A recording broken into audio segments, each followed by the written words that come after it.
오늘 또 그대의 최고의 날입니다. 임은미 선교사 묵상입니다. 2026년 1월 21일 수요일 최고의 날, 똑같은 헌신의 고백에 각다른 보내심. 사도행전 12장.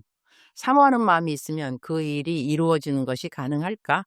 나는 참 황송하게도 감사하게도 어떤 사람들이 나를 무척 만나고 싶어 한다는 말을 듣는다. 엊그저께 나는 여의도 순복음교회에서 열린 전국 교육자 및 학부모 동계 수양회 세미나 강의를 하러 갔다. 내가 강의해야 하는 시간보다 조금 일찍 도착했는데 마침 점심시간이었다. 북도를 지나 내가 강의해야 할 장소로 가는 길에 내가 지나가자 어떤 분이 어머나 임은미 선교사님 하며 너무나 반갑게 나를 알아보는 것이다. 그래서 내가 저를 아시나요? 라고 물었더니 자기 딸을 나에게 보여주며 이렇게 말씀하셨다. 우리 딸이 어제 선교사님께 드리려고 선물을 만들었는데 선교사님을 못 만나면 어떻게 하나, 어떻게 만날 수 있을까 계속 걱정했어요. 혹시 못 만나더라도 선물은 꼭 가지고 오고 싶어서 가지고 왔는데 이렇게 선교사님이 우리 앞을 지나가시다니 너무 놀랍고 감사해요. 아마 그분과 딸은 함께 오늘 또 최고의 날입니다 라는 나의 최고의 날 묵상을 매일 들으시는 분인 것 같았다. 그러니 옆에 있던 딸도 엄마가 내 설교를 들을 때 내 묵상을 함께 듣고 있었다는 이야기다. 그 아이가 나에게 보여준 선물은 조그만 펜과 작은 키체인이었는데 거기에는 임은미 라는 내 이름이 직접 새겨져 있었다. 얼마나 감동이 되는 귀한 선물인지 그 선물을 나에게 주고 싶어서 나를 만나기를 참으로 사모했는데 그야말로 나를 만나게 된 것이다. 두 사람도 너무 놀라며 감사했고 나 역시 그들을 그냥 지나치지 않고 만나게 된 것이 참 감사했다. 내가 일찍 도착했기 때문에 복도에서 그들을 만날 수 있었던 것이다. 성경에 사람이 마음으로 자기의 길을 계획할지라도 그 걸음을 인도하시는 이는 여호와시니라 라는 말씀이 있는데 그 말씀 그대로였던 것 같다. 그날 나는 강의 시간보다 30분이나 일찍 도착했고 그로 인해 그 두 사람을 만날 수 있었다. 이렇게 이야기하다 보니 예전에 있었던 또 다른 일이 생각난다. 나는 스카프와 모자를 좋아하는데 어느 날 이화여대 입구 근처였던 것 같다. 길을 지나다가 스카프를 파는 가게가 있어서 들어가 거울에 비춰보며 이것저것 고르고 있었다. 그런데 그 가게 주인이 나에게 혹시 임은미 선교사님 아니세요? 라고 물었다. 내가 맞다고 했더니 너무 반가워하며 놀라면서 자기가 CTS TV에서 내 설교를 듣고 있었는데 너무 만나고 싶어서 하나님께 기도했다는 것이다. 임은미 선교사님을 만나게 해달라고 말이다. 그런데 내가 그 기도한 분의 가게에 들어와 물건을 고르고 있으니 얼마나 놀라웠겠는가. 그런데 그 말에 오히려 내가 더 놀랐던 것 같다. 세상에나 이렇게 누군가가 나를 간절히 사모하며 만나고 싶어 하다니. 그래서 그분을 위해 기도해드리고 가게를 나왔던 기억이 난다. 내가 KTX 승무원인 전도 여왕이라고 부르는 전문의 집사님도 내가 묵상에 사역하러 다닐 때 KTX 기차를 가끔 탄다는 말을 썼기에 주님께 나를 좀 만나게 해달라고 간절히 기도했다고 한다. 그런데 어느 날 정말 나는 KTX 기차 안에서 그 집사님을 만났던 것이다. 대한항공 승무원인 내가 한국에서 딸이라고 부르는 길유진 자매도 비행하면서 나를 한 번이라도 만나기를 기도했는데 비행기 기내 안에서 만났다. 그것도 내가 계획에 전혀 없던 어느 비행 구간에서 말이다. 사람이 이렇게 사람을 사모해서 실제로 만날 기회가 주어지면 더없이 기쁘고 반가운데 성경은 우리에게 예수님의 재림을 사모하라고 말씀한다. 예수님께서 다시 오실 것이니 그분을 사모하라고 한다. 울컥하네요. 그렇다면 우리 마음 안에 정말 사모하는 마음이 있다면 그분을 만나게 된다는 건 아닐까? 또 그렇다면 예수님의 재림을 간절히 사모하지 않는 사람이라면 어쩌면 그 재림에 동참하지 못할 수도 있겠구나 하는 생각도 해본다. 사모하는 마음이 없는 사람이 예수님을 만날 수 있을까? 아니, 예수님을 믿는데 예수님을 공중에서 직접 만날 날을 사모하지 않는 마음이 있을 수 있을까? 하여튼 엊그제 그 어린 친구가 나를 얼마나 간절히 만나기를 사모했는지 복도에서 그렇게 만난 일이 참으로 신기했고 하나님께 너무나 감사한 일이었다. 그 어린 친구가 정성껏 만들어준 선물은 내가 아주 잘 간직해 두었다. 그 일 덕분에 예수님의 재림을 사모한다는 것이 무엇일까를 내 삶에 접목해서 생각해 볼 수 있어서 더욱 감사했다. 개역개정 사도행전 12장 2절 요한의 형제 야고보를 칼로 죽이니 오늘 묵상 구절은 아주 짧다. 요한의 형제 야고보를 칼로 죽였다는 말씀이다. 예수님을 믿는 자들에 대한 핍박이 시작되었고 그 가운데 첫 번째 순교한 제자가 바로 야고보였다. 성경을 상고해 보면 야고보와 요한은 형제였다. 예수님께서 십자가에 달려 돌아가시기 전 이 두 사람은 자신들도 예수님이 가시는 길을 따라갈 수 있다고 말했다. 그러면서 예수님의 영광 중에서 하나는 오른편에, 하나는 왼편에 앉게 해달라고 요청한다. 예수님은 그들의 요청에 이렇게 되묻는다. 너희가 내가 마시는 잔을 마실 수 있느냐? 내가 받는 세례를 받을 수 있느냐? 그들은 망설임 없이 대답한다. 할 수 있습니다. 예수님은 그들의 대답을 부정하지 않으신다. 오히려 이렇게 말씀하신다.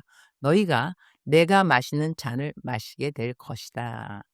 실제로 야고보는 사도들 가운데 가장 먼저 순교했고 요한은 순교하지는 않았지만 평생 박해와 유배, 외로운 고난의 길을 걸었다. 예수님을 따르겠다고 고백한 두 제자, 그들의 헌신과 각오는 동일했다고 할 수 있다. 그러나 한 사람은 최초의 순교자가 되었고 다른 한 사람은 끝까지 순교하지 않고 자연사로 생을 마감한 사도가 되었다. 사도 요한은 예수님의 육신의 어머니 마리아를 자신의 어머니로 모셔달라는 부탁을 주님으로부터 받았다. 만일 요한이 야고보처럼 최초의 순교자가 되었다면 예수님의 육신의 어머니 마리아가 이 땅을 떠나기 전까지 그렇게 오랫동안 섬길 수는 없었을 것이다. 이 말씀을 묵상하며 생각하게 된다. 우리의 헌신의 고백은 같은 것일지라도 우리를 어떻게 사용하시는지는 하나님의 뜻 안에 있다는 사실이다. 또한 우리는 하나님의 시간을 존중할 필요가 있다는 것을 느끼게 된다. 우리는 모두 하나님을 잘 섬기겠다고 고백한다. 그러나 하나님 어떤 사람에게는 시골의 미자립 교회에서 개척 목회를 하도록 하실 수 있고 어떤 사람에게는 대형 교회에서 사역하도록 하실 수 있다. 또 어떤 사람은 선교지의 아주 외진 곳, 사람들의 관심도 없고 환경도 열악한 자리로 보내시고 어떤 사람은 사업을 통해 선교사를 돕고 가난한 이웃을 섬기도록 사용하실 수도 있다. 그러나 분명한 것은 우리 모두가 하나님 앞에 하나님을 위해 살겠습니다 라고 동일하게 고백했다는 사실이다. 울컥하네요. 주님, 오늘 또 최고의 날입니다. 저희의 고백을 받으신 하나님께 감사드립니다. 저희가 주님을 위해 희생하겠다고 어떤 길이라도 십자가의 길을 따르겠다고 고백할 수 있도록 성령님께서 도와주셨음을 감사합니다.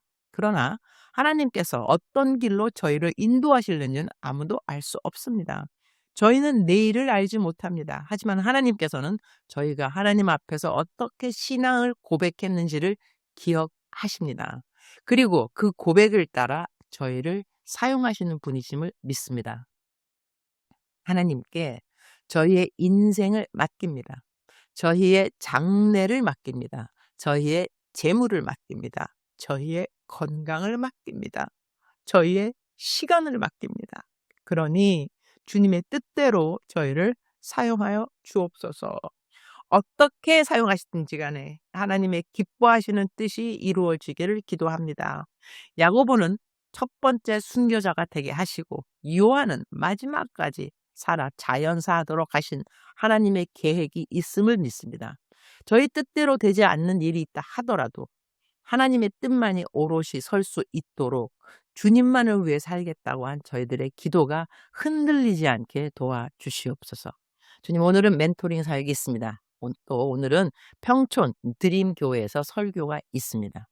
추운 날 집회에 오시는 모든 성도님들을 기억하여 주시고 하나님께서 주시는 말씀으로 모두가 풍성한 은혜를 받고 돌아가게 하여 주옵소서. 어젯밤 늦게 잠자리에 들어서 오늘 아침 늦게 일어났습니다. 그래도 묵상을 올릴 수 있는 시간 전에 일어나서 감사드립니다. 교회 짓는 일이 시작되어서 제 머리에는 너무나 많은 생각들이 오고 갑니다. 케냐 교회 짓는 일 드디어 건축 허가를 받았고 땅 부지를 모두 매입했으며 며칠 전 건축 공사가 시작되었습니다.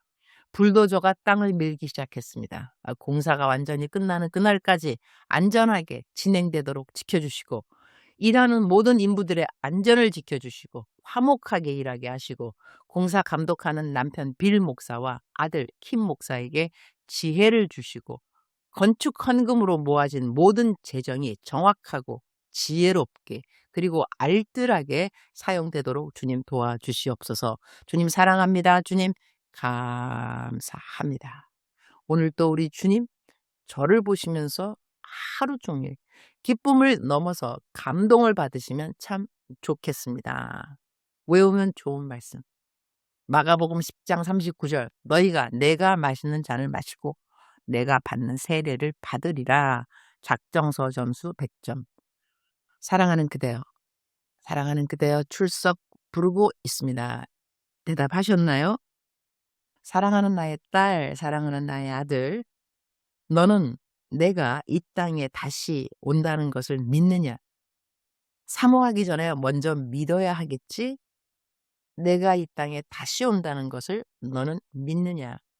너가 믿는다고 한다면 너의 마음에는 나를 만나고자 하는 사모하는 마음이 있느냐?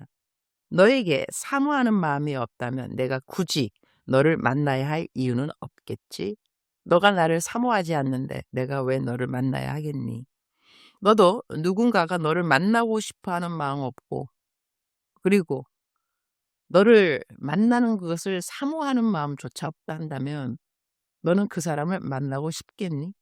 너가 결혼을 하는 신랑이라고 생각해 본다면 내일이 신부와 함께 결혼식인데 너가 신부 될 사람이 그날을 기다리지도 않고 마음이 설렌다고 말도 하지 않고 더 나아가서는 준비도 아예 하지 않고 그 신부가 그냥 아침에 일어나자마자 파자마 차림으로 결혼식에 나타난다면 너는 그 신부를 신부로 맞이하고 싶은 마음이 있을까? 한번 상상해 보도록 하렴. 생각해 보도록 하고 너가 오늘 얼마만큼 나 만나기를 사모하는지 돌아보았으면 좋겠구나. 나 만나기를 사모하지 않는 자, 내가 굳이 만나야 할 이유는 없겠지? 사랑하는 그대여, 사랑합니다. 사랑하는 그대여, 축복합니다. 오늘 또 그대의 최고의 날입니다.